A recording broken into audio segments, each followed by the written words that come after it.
মারিস না, মারিস না দীপ, দীপ, না না, আমি কাউকে বলবো না দীপ, মারিস না, আমি কাউকে বলবো না।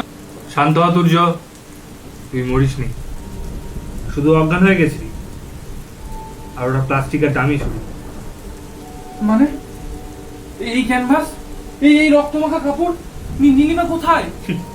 নীলিমাই মোড় তোর বাপের বাড়ি, কাল সকালেই ফিরে আসবে। আর এই ক্যানভাসের লাল রংটা অ্যাক্রিলিক কালার মতো।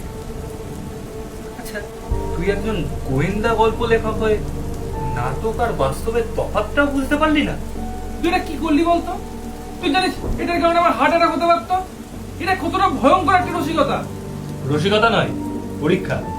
তুই কালকে বলছিলি না যে তোর নতুন উপন্যাসের খুনির মানসিকতা তুই ফুটিয়ে তুলতে পারছিস না?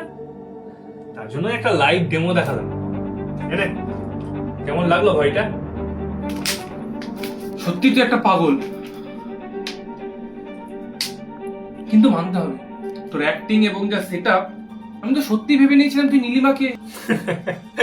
এটাই তো শিল্পের শক্তি।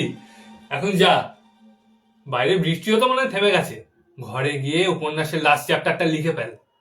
ভয়ের অনুভূতিটা এখনো তোর রক্তে মিশে আছে। হ্যাঁ, আজ রাতে আর ঘুম হবে না, মনে হচ্ছে লিখে ফেলতেই হবে। চলি রে, কালকে পড়ে শোনাবো।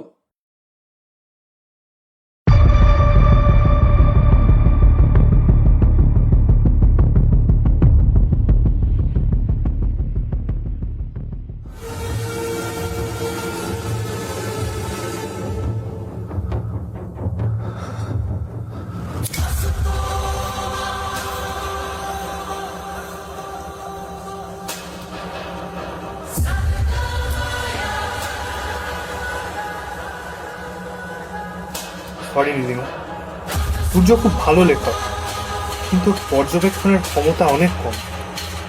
ও বুঝতেই পারলো না আমার ওই ছবির লাল রংটা নকল হলেও হাতের আঁচড়টা কিন্তু আসল। ভালো থেকো তুমি।